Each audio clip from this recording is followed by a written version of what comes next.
পাশের বাড়িতে বিয়ে ছিল। আমরা নিমন্ত্রণে গিয়েছিলাম। ছেলে আমার জন্য প্লেটে খাবার এনে দিল। বিয়ের অনুষ্ঠানে সবাই বরকনেকে নিয়ে ব্যস্ত। হঠাৎ একজন আন্টি এসে বলল, তোমাদের দুজনকে দেখলে মনে হয় তোমরাও নতুন বিয়ে করেছ। আমি লজ্জা পেয়ে মুখ নিচু করলাম। ছেলে হেসে বলল, প্রায় তাই তো। বাড়ি ফেরার পথে আমি জিজ্ঞেস করলাম, কি বোঝাতে চেয়েছিলি? সে হেঁটে হেঁটে বলল, মা, সেই ছোটবেলা থেকে আমি তোমার সাথে আছি, কিন্তু আজকে বিয়ে বাড়িতে গিয়ে বুঝলাম আমাদের সম্পর্কটা ভিন্ন। আমি তার দিকে তাকালাম। যখন বরকনেকে দেখলাম, আমার মনে হলো আমরা দুজনেও এরকম হতে পারতাম। বিয়ে বাড়ির আলোকসজ্জা দূর থেকে দেখা যাচ্ছিল। আমি তোমাকে ভালোবাসি, শুধু মায়ের প্রতি ছেলের ভালোবাসা নয়। কি তার কণ্ঠস্বর কাঁপছিল। আজ দেখলাম কত সুখী হয় একটা দম্পতি। আমিও তোমার সাথে সেই সুখ চাই। বিয়ে বাড়ির বাজনার আওয়াজ কানে আসছিল। বিয়ে করো আমাকে মা, আমরাও একদিন এমন অনুষ্ঠান করব। এই গল্পটি সম্পূর্ণ শুনলে আপনাদের পানি অটোমেটিক বের হয়ে যাবে, সো যত দ্রুত সম্ভব হাতের কাছে টিস্যু নিয়ে বসে পড়ো। বিছানার চাদর যেন নষ্ট না হয় সেটা সম্পূর্ণ খেয়াল রাখার অনুরোধ জানিয়ে গল্পটি এখন শুরু করব। তার আগে সর্বশেষ অনুরোধ, দয়া করে এমন পানি বের করার গল্প নিয়মিত শুনতে আমাদের চ্যানেলটি সকলেই সাবস্ক্রাইব করুন। ধন্যবাদ। হ্যালো বন্ধুরা, আমার নাম মালিহা খান। আমার বয়স 39 বছর। আমার স্বামীর নাম রাহুল খান, বয়স 52 বছর। আমাদের 2 সন্তান, সৌরভ আর নিশা। সৌরভ 20 বছর বয়সী, বিশ্ববিদ্যালয়ে পড়ে। নিশা 14 বছর বয়সী, মাধ্যমিক স্কুলে যায়। আমাদের বাড়িটা ঢাকার উত্তরায় একটা পুরানো এলাকায়। বাড়ির পিছনে একটা বড় পুকুর আছে, যেটা নিয়ে আশেপাশের মানুষজন অদ্ভুত সব গল্প বলে। কিন্তু আমরা কখনো সেসব কথায় কান দিইনি। ঘটনাটা শুরু হলো গত মাসে। সৌরভ তার পড়াশোনায় খুবই মনোযোগী ছেলে, কিন্তু হঠাৎ করে তার আচরণে পরিবর্তন আসল। সে রাতে দেরি করে ঘুমাত আর সকালে খুব তাড়াতাড়ি উঠে যেত পুকুরের পাড়ে। প্রথমে মনে করেছিলাম পরীক্ষার চাপে হয়তো ঘুম আসছে না। কিন্তু একদিন রাতে আমার ঘুম ভেঙে গেল। দেখি সৌরভ তার ঘর থেকে বেরিয়ে যাচ্ছে। আমি আস্তে আস্তে তার পিছু নিলাম। সে সোজা পুকুরের পাড়ে গেল। আমি দূর থেকে লুকিয়ে দেখলাম সে পুকুরের পানির দিকে তাকিয়ে কি যেন বলছে। তার মুখ থেকে স্পষ্ট শোনা যাচ্ছিল, আমি প্রতিদিন আসছি। তুমি কেন দেখা দাও না? আমার গা শিউরে উঠল। মনে হচ্ছিল সে কারো সাথে কথা বলছে, কিন্তু সেখানে তো কেউ নেই। পরদিন সকালে সৌরভকে জিজ্ঞেস করলাম, তুই রাতে কোথায় যাস? সে অবাক হয়ে বলল, কোথাও তো যাই না মা, ঘুমিয়ে থাকি। এভাবে কয়েকদিন কাটল। সৌরভের আচরণ আরও অদ্ভুত হয়ে উঠল। সে দিনের বেলায়ও পুকুরের পাড়ে বসে থাকত। খাওয়া দাওয়ায় অনীহা। আমি আর রাহুলও চিন্তিত হয়ে পড়লাম। একদিন আমি ঠিক করলাম, রাতে সৌরভের পিছু নিয়ে দেখব ব্যাপারটা কি। রাত 2টোর সময় সে বেরিয়ে গেল। আমিও তার পিছু নিলাম। এবার আরও কাছে গিয়ে লুকিয়ে থাকলাম। সৌরভ পুকুরের পাড়ে বসে পানির দিকে তাকিয়ে বলছে, তুমি কি আমাকে ভুলে গেছ? সেই যে তুমি বলেছিলে আমি যেন প্রতিদিন এখানে আসি। আমি তো আসছি, কিন্তু তুমি কেন আর দেখা দাও না? হঠাৎ পুকুরের পানিতে একটা আলো দেখা গেল। না, ঠিক আলো নয়, যেন একটা উজ্জ্বল ছায়া। আমার চোখ বিশ্বাস করতে পারছিল না। সেই ছায়াটা ধীরে ধীরে পুকুর থেকে উঠে এলো। এটা একটা মেয়ের আকৃতি, কিন্তু স্বচ্ছ, যেন পানির তৈরি। সৌরভ খুশি হয়ে বলল, তুমি এসেছ। আমি ভেবেছিলাম তুমি আমাকে ছেড়ে চলে গেছ। ও সেই আকৃতিটা কিছু বলল, কিন্তু আমি শুনতে পেলাম না। শুধু সৌরভের কথা শুনতে পাচ্ছিলাম। তুমি ঠিক বলেছ। আমার মা বাবা বুঝবে না। কিন্তু তুমি যেভাবে বলেছ সেভাবেই করতে হবে। তুমি যদি বলো আমি মাটির নিচে লুকানো ধনের কথা বলি, তাহলে তারা বিশ্বাস করবে। সৌরভ কথা বলতে বলতে উত্তেজিত হয়ে উঠল। আমি আর সহ্য করতে পারলাম না। আমি চিৎকার করে বললাম, সৌরভ, তুই কি করছিস? সৌরভ চমকে উঠে পিছন ফিরে তাকাল। আমাকে দেখে ঘাবড়ে গেল। মা, তুমি এখানে কেন? আমি তার দিকে এগিয়ে গেলাম। পুকুরের দিকে তাকালাম। সেই আকৃতিটা অদৃশ্য হয়ে গেছে। তুই কার সাথে কথা বলছিলি? কারো সাথে তো কথা বলিনি। সৌরভ মিথ্যা বলছিল। আমি সব দেখেছি, সব শুনেছি। তুই কোনো ভূতের সাথে কথা বলছিস? সৌরভ কান্না শুরু করে দিল। মা, তুমি বুঝবে না। ও একজন পরী। আমাকে ভালোবাসে। আমিও ওকে ভালোবাসি। পরী? তুই পাগল হয়ে গেছিস। আমি তার হাত ধরে টেনে বাড়ি নিয়ে এলাম। পরদিন সকালে রাহুলকে সব বললাম। রাহুল প্রথমে বিশ্বাস করতে চাইল না। কিন্তু যখন সৌরভকে জিজ্ঞেস করল সে সব স্বীকার করে ফেলল। সৌরভ বলল, বাবা তুমি বিশ্বাস করবে না, কিন্তু সেই মেয়েটা সত্যিই আছে। ও আমাকে বলেছে এই পুকুরের নিচে অনেক ধনসম্পদ আছে। ও আমাকে সেগুলো দেবে, কিন্তু শর্ত হচ্ছে আমাকে ওর সাথে পানির নিচে যেতে হবে। রাহুল রেগে গেল। তুই এসব বাজে কথায় বিশ্বাস করিস কেন? পুকুরে কোনো পরিত্রী নেই। তোর মাথা খারাপ হয়ে গেছে কিন্তু সৌরভ জেদ ধরল। তোমরা বিশ্বাস না করলেও আমি জানি ও সত্যি। আমি ওকে ছেড়ে যেতে পারব না আমি আর রাহুল বুঝতে পারলাম ব্যাপারটা গুরুতর। আমরা সৌরভকে ডাক্তার দেখানোর কথা ভাবলাম, কিন্তু তার আগে ঠিক করলাম একবার নিজেদের চোখে দেখি ব্যাপারটা কি। সেই রাতে আমি আর রাহুল দুজনেই লুকিয়ে থাকলাম। সৌরভ ঠিক 2টোর সময় বেরিয়ে এলো। আমরা তার পিছু নিলাম। সে পুকুরের পাড়ে গিয়ে আবার সেই একই কথা বলতে শুরু করল। রাহুল ফিসফিস করে বলল, কিছুই তো দেখতে পাচ্ছি না আমি বললাম, একটু অপেক্ষা করো কিছুক্ষণ পর সেই আকৃতিটা আবার দেখা দিল। এবার রাহুলও দেখতে পেল। তার চোখ বড় হয়ে গেল। এটা কি? আমি বললাম, জানি না, কিন্তু যাই হোক ভালো কিছু নয় সেই আকৃতিটা সৌরভের সাথে কথা বলছিল। আমরা কাছে গিয়ে শোনার চেষ্টা করলাম। সৌরভ বলছে, হ্যাঁ আমি প্রস্তুত। কাল রাতে আমি তোমার সাথে যাব। রাহুল আর পারল না। সে চিৎকার করে উঠল, সৌরভ তুই কোথায় যাবি? সৌরভ চমকে গেল। সেই আকৃতিটা আবার অদৃশ্য হয়ে গেল। সৌরভ রেগে গেল। বাবা, তোমরা কেন আমার পিছু নিয়েছ? তোমরা সব নষ্ট করে দিলে। রাহুল তার হাত ধরে বলল, তুই আমাদের সাথে চল।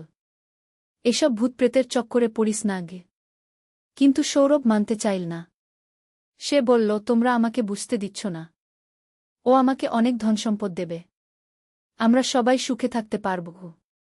আমি বুঝতে পারলাম সৌরভ সম্পূর্ণভাবে সেই অশুভ শক্তির প্রভাবে পড়ে গেছে। আমাদের কিছু একটা করতে হবে। পরদিন আমি আর রাহুল এলাকার পুরানো মানুষদের কাছে পুকুরটার ইতিহাস জানতে চাইলাম। একজন বৃদ্ধ লোক বললেন, এই পুকুরে আগে একটা মেয়ে ডুবে মরেছিল। সেই থেকে অনেকেই বলে রাতের বেলায় সেই মেয়েটার আত্মা দেখা যায়। সে তরুণ ছেলেদের ডেকে পানির নিচে নিয়ে যেতে চায় আমাদের গা শিউরে উঠল। আমরা বুঝতে পারলাম সৌরভ একটা ভূতের ফাঁদে পড়েছে। সেই দিন আমরা সৌরভকে ঘর থেকে বের হতে দিলাম না। কিন্তু রাতে দেখি সে জানালা দিয়ে পালিয়ে গেছে। আমরা দৌড়ে পুকুরের কাছে গেলাম। দেখি সৌরভ পুকুরের পাড়ে দাঁড়িয়ে। সেই আকৃতিটা তার হাত ধরে পানির দিকে টানছে। সৌরভ যেন সম্মোহিত হয়ে আছে। আমি চিৎকার করে বললাম, সৌরভ থামো। কিন্তু সৌরভ আমাদের কথা শুনতে পাচ্ছে না। সে ধীরে ধীরে পুকুরের দিকে এগিয়ে যাচ্ছে। রাহুল দৌড়ে গিয়ে সৌরভকে পিছন থেকে জাপটে ধরল। তুই কি করছিস? পাগল হয়ে গেছিস? সৌরভ রেগে গিয়ে রাহুলকে ধাক্কা দিল। ছাড়ো আমাকে, আমি ওর কাছে যাব। আমি এগিয়ে গিয়ে সৌরভের মুখের দিকে তাকালাম। তার চোখে কোনো চেতনা নেই, যেন সে অন্য কারো নিয়ন্ত্রণে। হঠাৎ আমার মনে পড়ল, আমার দাদি বলতেন ভূতপ্রেতের আছর থেকে বাঁচার জন্য হনুমান চালিসা পড়তে হয়। আমি জোরে জোরে হনুমান চালিসা পড়তে শুরু করলাম। হনুমান জ্ঞান গুণ সাগর সাথে সাথে সৌরভের শরীর কাঁপতে শুরু করল। সেই আকৃতিটা একটা ভয়ানক চিৎকার করে অদৃশ্য হয়ে গেল। সৌরভ মাটিতে পড়ে গেল। আমি আর রাহুল তাকে কোলে নিয়ে বাড়িতে নিয়ে এলাম। পরদিন সৌরভের জ্ঞান ফিরল। সে বলল, মা আমার কি হয়েছিল? আমার কিছুই মনে নেই আমি বুঝতে পারলাম সে সেই ভূতের প্রভাব থেকে মুক্ত হয়েছে। কিন্তু ঘটনা এখানেই শেষ নয়। পরদিন রাতে আমার স্বপ্নে সেই মেয়েটা এলো। সে বলল, তুমি আমার পছন্দের ছেলেটাকে আমার কাছ থেকে কেড়ে নিয়েছ। এর প্রতিশোধ আমি নেব আমি ভয় পেয়ে গেলাম। পরদিন একজন তান্ত্রিকের কাছে গেলাম। তিনি বললেন, এই ভূত এত সহজে ছাড়বে না। আপনাদের সবাইকে সতর্ক থাকতে হবে তিনি আমাদের কিছু তাবিজ দিলেন। বললেন, এগুলো সবসময় গলায় পরে রাখবেন। আর রাতের বেলায় একা কোথাও যাবেন না আমরা তার কথা মেনে চলতে শুরু করলাম। কিছুদিন শান্তিতে কাটল। সৌরভও স্বাভাবিক হয়ে গেল। কিন্তু একদিন নিশা আমার কাছে এসে বলল, মা, রাতে আমার জানালায় কেউ টোকা দেয়। আমি দেখলাম একটা মেয়ে দাঁড়িয়ে আছে। সে আমাকে ইশারা করে ডাকছে গি। আমার বুক ভেঙে গেল। এবার সে নিশাকে টার্গেট করেছে। আমি নিশাকে আমার ঘরে নিয়ে এলাম। রাতে আমি জেগে থাকলাম। দেখি সত্যিই জানালায় কেউ টোকা দিচ্ছে। আমি সাহস করে জানালার কাছে গেলাম। দেখি সেই একই মেয়ে। তার চোখে প্রচণ্ড রাগ। সে বলল, তোমার ছেলেকে আমি পাইনি। এবার তোমার মেয়েকে নিয়ে যাব গু। আমি জোরে হনুমান চালিসা পড়তে শুরু করলাম। সে চিৎকার করে অদৃশ্য হয়ে গেল। পরদিন আমি আবার সেই তান্ত্রিকের কাছে গেলাম। তিনি বললেন, এই ভূত খুবই শক্তিশালী। এটাকে সম্পূর্ণভাবে তাড়ানোর জন্য একটা বড় পূজার ব্যবস্থা করতে হবে গু। তিনি আমাদের বাড়িতে এসে একটা বড় হনুমান পূজার আয়োজন করলেন। পুরো এলাকার মানুষ এসে অংশগ্রহণ করল। পূজার সময় অদ্ভুত কিছু ঘটনা ঘটল। হঠাৎ ঝড়ো হাওয়া দিল। বিদ্যুৎ চমকাতে শুরু করল। মনে হচ্ছিল যেন কোনো অশুভ শক্তি পূজা বন্ধ করার চেষ্টা করছে। কিন্তু তান্ত্রিক থেমে যাননি। তিনি আরও জোরে মন্ত্র পড়তে শুরু করলেন। সবাই মিলে হনুমান চালিসা পড়তে লাগলাম। হঠাৎ একটা ভয়ানক চিৎকারের আওয়াজ শোনা গেল। মনে হল যেন কেউ যন্ত্রণায় কাতরাচ্ছে। তারপর সব শান্ত হয়ে গেল। তান্ত্রিক বললেন, এবার আপনারা নিরাপদ।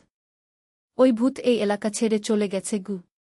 সত্যিই তারপর থেকে আর কোনো অস্বাভাবিক ঘটনা ঘটেনি। সৌরভ স্বাভাবিক জীবনে ফিরে গেছে। নিশাও আর কোনো সমস্যায় পড়েনি। কিন্তু এই ঘটনার পর আমাদের পরিবারে একটা পরিবর্তন এসেছে। আমরা আগের চেয়ে অনেক বেশি একসাথে থাকি। আধ্যাত্মিক বিষয়ে আগ্রহ বেড়েছে। নিয়মিত পূজাপার্বণ করি। সৌরভ এখন বলে, মা, আমি বুঝতে পারিনি যে কি ভয়ানক বিপদের মুখে পড়েছিলাম। তুমি আর বাবা না থাকলে আমি হয়তো বাঁচতাম না গে। নিশাও বলে, দিদি, এই ঘটনার পর আমি বুঝেছি পারিবারিক বন্ধন কতটা গুরুত্বপূর্ণ। আমরা সবাই মিলে যে কোনো বিপদের মোকাবিলা করতে পারি। রাহুল বলে, আমি আগে এসব ভূতপ্রেতে বিশ্বাস করতাম না। কিন্তু এই ঘটনার পর বুঝেছি পৃথিবীতে এমন অনেক কিছু আছে যা আমাদের বোঝার বাইরে কি। আমি ভাবি, কখনো কখনো জীবনে এমন কিছু ঘটে যা আমাদের সব ধারণাকে পাল্টে দেয়। এই ঘটনার পর আমাদের পরিবার আরও শক্তিশালী হয়েছে। আমরা বুঝেছি যে পারস্পরিক ভালোবাসা আর বিশ্বাস দিয়ে যে কোনো বিপদ মোকাবিলা করা যায়। এখন যখন সন্ধ্যা হয়, আমরা সবাই একসাথে বসে হনুমান চালিসা পড়ি। এটা আমাদের একটা নিয়মিত অভ্যাস হয়ে গেছে। কিন্তু কয়েক সপ্তাহ পরে আরেকটা অদ্ভুত ঘটনা ঘটল। একদিন সকালে আমি দেখি পুকুরের পানি একদম শুকিয়ে গেছে। যেখানে আগে গভীর পানি ছিল সেখানে এখন শুধু কাদা। এলাকার মানুষজন ভিড় জমাল। সবাই অবাক হয়ে দেখছে। কেউ কেউ বলছে এটা কোনো প্রাকৃতিক কারণে হয়নি। নিশ্চয়ই কোনো অলৌকিক কারণ আছে গি। আমি আর রাহুল কৌতূহলী হয়ে কাছে গেলাম। পুকুরের তলায় কিছু পুরানো জিনিসপত্র দেখা যাচ্ছিল। ভাঙা হাঁড়িপাতিল, কিছু গয়না আর একটা পুরানো সিন্দুক। একজন বুড়ো মানুষ বললেন, এই সিন্দুকটা হয়তো সেই মেয়েটার, যে এখানে ডুবে মরেছিল। গ্রামের কিছু তরুণ ছেলে সিন্দুকটা তুলে আনল। খুলে দেখলাম ভিতরে কিছু পুরানো কাগজপত্র, একটা ডায়েরি আর কিছু ছবি। ডায়েরিটা পড়ে আমরা সেই মেয়েটার পুরো কাহিনী জানতে পারলাম। তার নাম ছিল রুমা। ২০ বছর আগে সে এই এলাকায় থাকত। তার প্রেমিক তাকে প্রতারণা করে অন্য মেয়েকে বিয়ে করেছিল। সেই দুঃখে সে এই পুকুরে ঝাঁপ দিয়ে আত্মহত্যা করেছিল। ডায়েরিতে লেখা ছিল, আমি মরে যাব, কিন্তু আমার প্রেম মরবে না।